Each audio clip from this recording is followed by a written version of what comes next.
Après je repars en mode avachi. Voilà, oui, mais plutôt que faire. Bonjour. Et salut à tous, bienvenue dans ce nouveau vlog débrief. Donc, salut Roy. Et salut Sid. Et aujourd'hui, on va vous parler d'un des derniers films Netflix qui est sorti, The Devil, le diable tout le temps. Ou The Devil All the Time, en anglais pour les puristes. Alors, c'est un film réalisé par Antonio Campos, dont je n'avais jamais entendu parler avant non plus, avec notamment au casting Tom Holland, Robert Pattinson, on a Bill Skarsgård, Sebastian Stan, Harry Melting. Il y a plein d'acteurs dans ce film. Il y a beaucoup de personnages dans ce film. Parfois, c'est dur de retenir les noms de tout le monde, malheureusement. Du coup, le film, on va dire de manière globale, a un gros lien avec la religion et la manière la manière d'avoir un rapport avec Jésus. Et donc niveau prière et tout.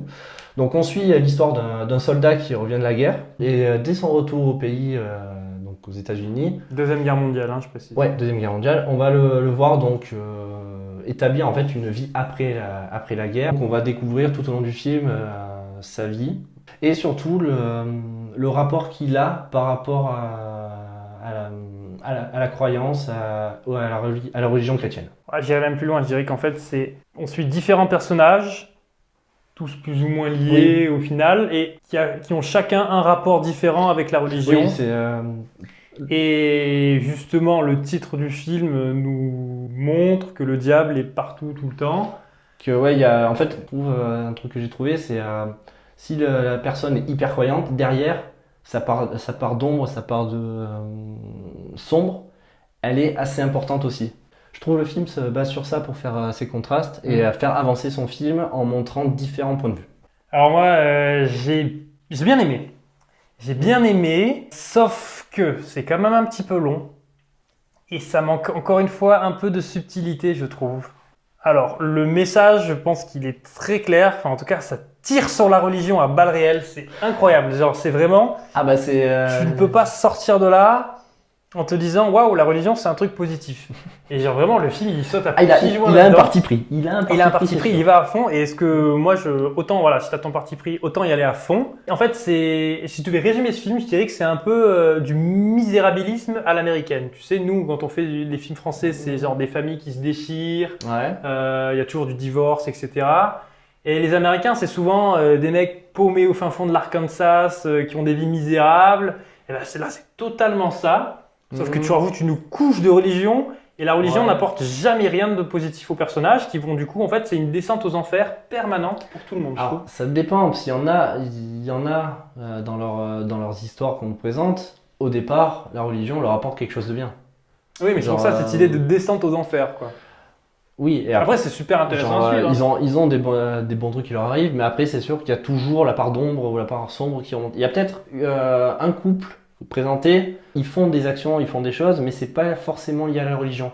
Plus à notre concept, mais c'est pas forcément ça. Donc eux, ils sont peut-être un peu à part, mais sinon tous les autres personnages, ils ont ce truc-là. Donc les persos qu'on suit, c'est vraiment, ils sont tous fanatiques de quelque chose. Enfin pas tous, mais presque tous. Et en tout cas, ils ont tous un mauvais côté et tous ces personnages qui sont à peu près dans le même lieu géographique vont finir plus ou moins par se rencontrer à un moment ou à un autre.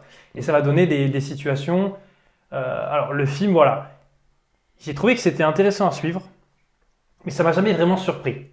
J'ai trouvé que je savais où le film t'emmène. J'ai su où le film m'emmenait assez rapidement. Et il y a des véritables scènes de tension qui, je trouve, manque de quelque chose. Sans vouloir spoiler, à un moment, il y a deux personnes dans une église. Et l'un sait quelque chose par rapport à l'autre, que l'autre a vraiment caché à tout le monde. Il y a une scène de dialogue. Et si là, tu es vraiment censé ressentir une tension. Ouais. Et en fait, j'étais curieux je savais ce qui allait se passer. J'étais pas sous pression, j'étais plus curieux de savoir comment le film allait amener la scène que je savais qui allait arriver. Ouais, parce que c'est vrai que ça, c'est un point, c'est qu'on nous montre souvent, en fait, une scène, une action qui se passe. Et un peu plus tard dans le film, on revient sur comment la scène est arrivée là. Et ils le font 2-3 fois. En fait, voilà, je trouve que le film se désamorce tout seul des scènes de tension. Il y a vraiment des moments où je vois que la scène elle est écrite pour qu'à ce moment-là tu t'accroches au siège et où je me dis en fait là je suis vraiment curieux de voir comment la scène va se finir, mais je suis pas sous tension. J'ai envie de connaître la suite, mais je suis pas en mode waouh, waouh, waouh, waouh, comment ils vont Ouais, s'en non, sortir. c'est plus dans la manière de.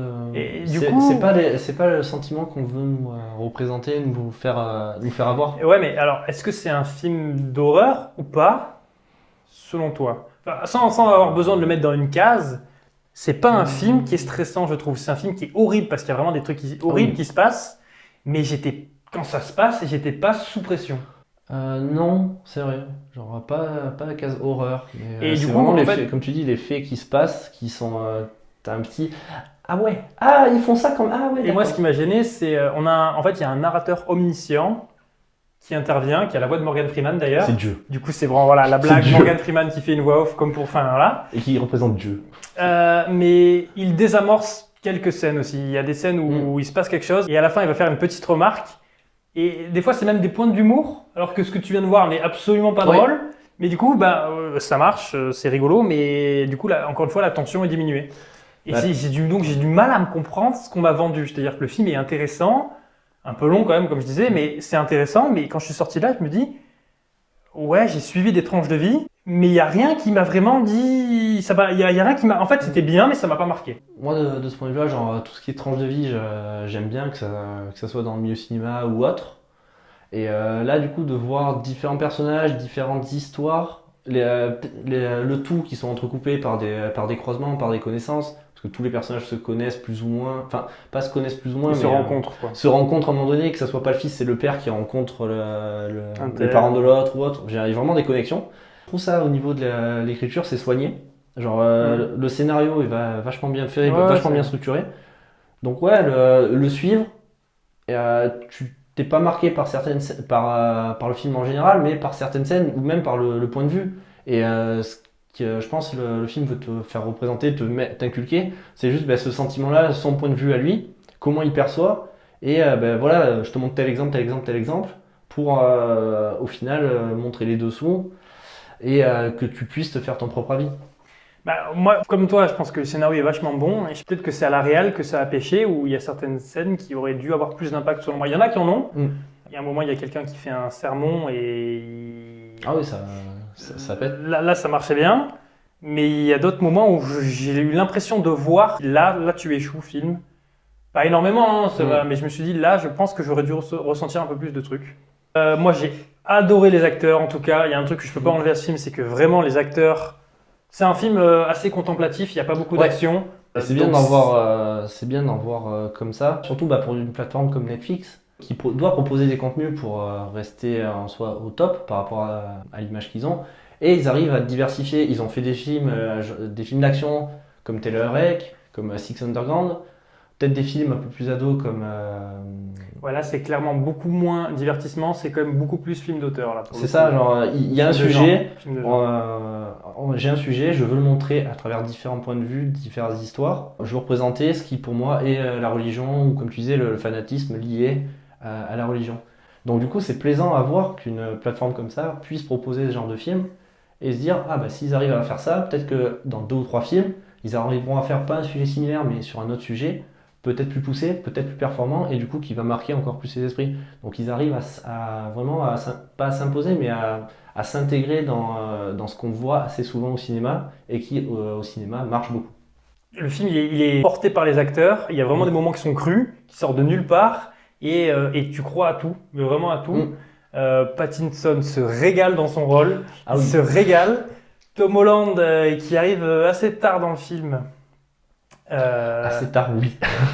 il s'en sort vraiment bien et je trouve que c'est quand même beaucoup plus intéressant ce qu'il joue là plutôt que de jouer le mec un peu niais comme on a pu le voir dans les Spider-Man par exemple où Ah, mais dans dans les Spider-Man t'as toujours l'impression qu'il est paumé et qu'il suit Ouais, mais machin. bon, il a un rôle qui est déjà écrit depuis une cinquantaine d'années, donc il le suit. Quoi. Ouais, mais là dans ce film là son perso prend des décisions, fait des choix. Bah, il est, comme tu disais, Et c'était intéressant de le voir jouer ça parce qu'il devait jouer des trucs où tu sens qu'il est tiraillé à l'intérieur et il doit le montrer à l'extérieur plus que. Enfin bref, non, sans repartir sur Spider-Man, ça n'a rien à voir. Mais comme tu dis, le fait que ça soit dans l'Amérique profonde en soi, des petites villes, des petits villages, Les personnages, c'est pas ceux qu'on va voir en gros à New York ou dans les grandes villes qui sont dans la bourse ou quoi. C'est vraiment les gens du peuple en soi. Et ils ont des actions au quotidien, ils ont des choix moraux à faire tout le temps pour en soi s'en sortir. Ah, c'est la loi de la jungle. Et au final, tous les personnages ont des choix moraux à un moment donné.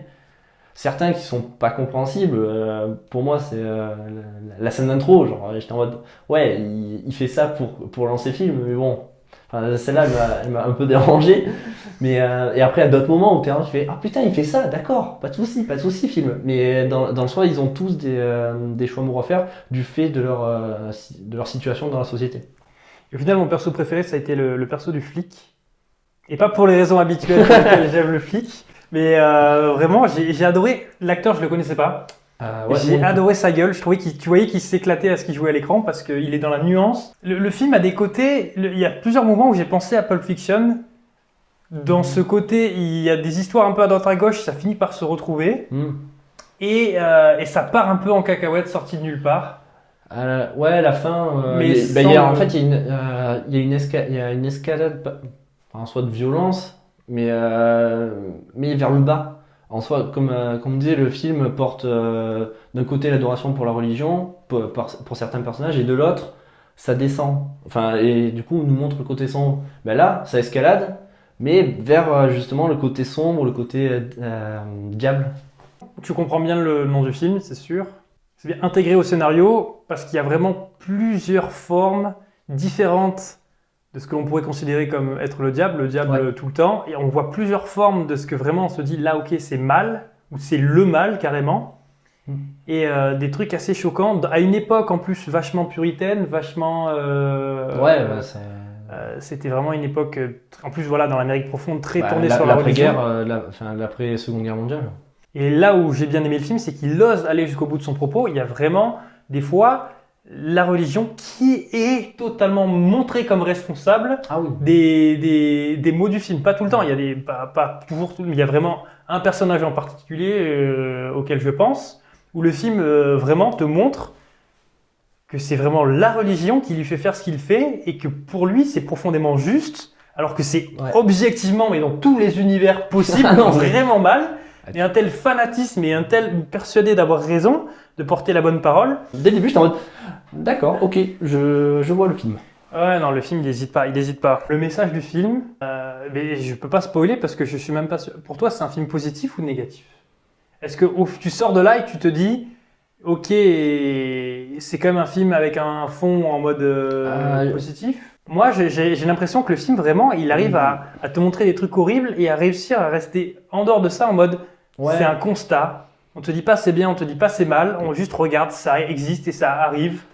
Il montre quand même des trucs qui sont bien en disant regardez l'adoration pour telle chose ou telle chose, ça m'a apporté que des choses de bien, mais en contrepartie, ça m'a apporté des choses pas bien. Donc on n'est pas on n'est pas soit blanc soit noir, on est gris en se disant il y a des actions qui vont faire passer le côté positif, mais en contrepartie on va se prendre du karma dans la gueule ou on va avoir des actions qui vont nous faire passer côté négatif. Pour moi, c'est vraiment gris foncé, parce que pour un truc positif, ils se prennent sortis de nulle part tellement de ils sont pris merde. énormément de trucs. Mais tu vois, en fait, le film est un certain détachement en te disant pas genre c'est gris foncé, c'est mal, c'est gris foncé, ça existe. Tu vois, je trouve qu'il n'y a pas de jugement de valeur sur ce qui se passe. Oui, c'est ça qui est bien en fait dans le film, c'est qu'il montre il représente des situations, il nous permet de les voir, de les découvrir. Et la manière dont c'est écrit, dont c'est réalisé, c'est pas pour dire regardez ça c'est nul, ça c'est pas bien, ça c'est méchant. C'est juste il s'est passé telle situation, à vous de décider. Et genre le film nous laisse il y a certaines choses où tu sens quand même que c'est des petits pics à la société actuelle, à des gros scandales qu'il y a pu avoir. Mais la plupart du temps, c'est des actions.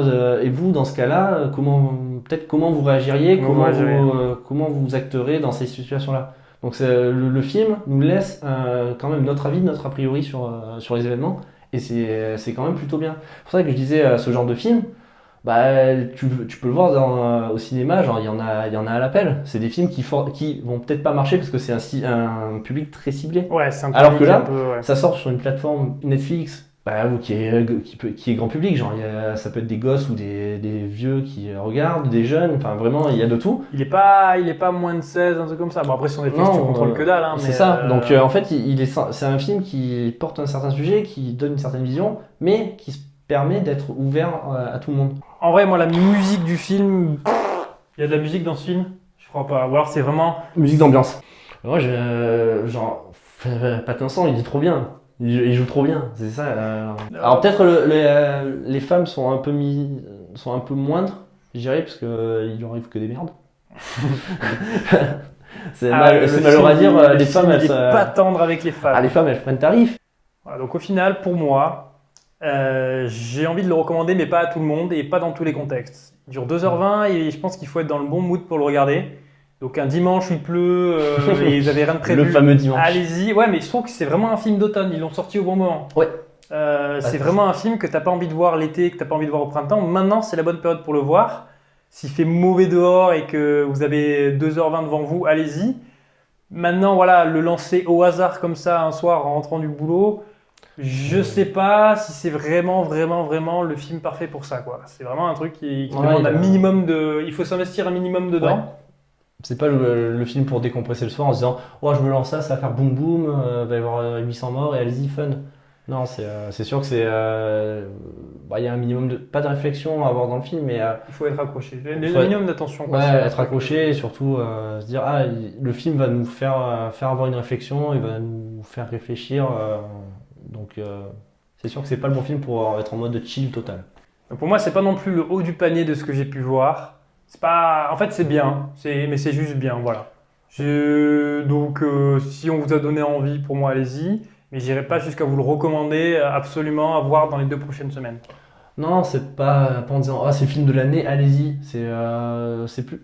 ça en soi, c'est aussi une expérience de le voir par rapport à ce que le film veut nous montrer et comment nous on va le percevoir.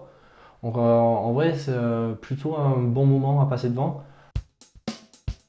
Donc voilà notre avis sur Devil All the Time ou Le Diable tout le temps, qui est donc dispo sur Netflix, super facile d'accès. On vous le recommande un petit peu, voilà, globalement. Et puis à bientôt pour la prochaine vidéo. Et salut à tous. Non, je te reverrai quand je te reverrai. Ouais. La signature, quoi. On se reverra quand on se reverra.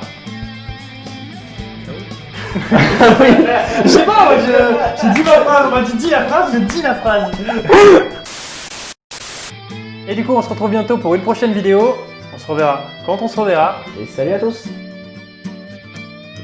C'est bon ?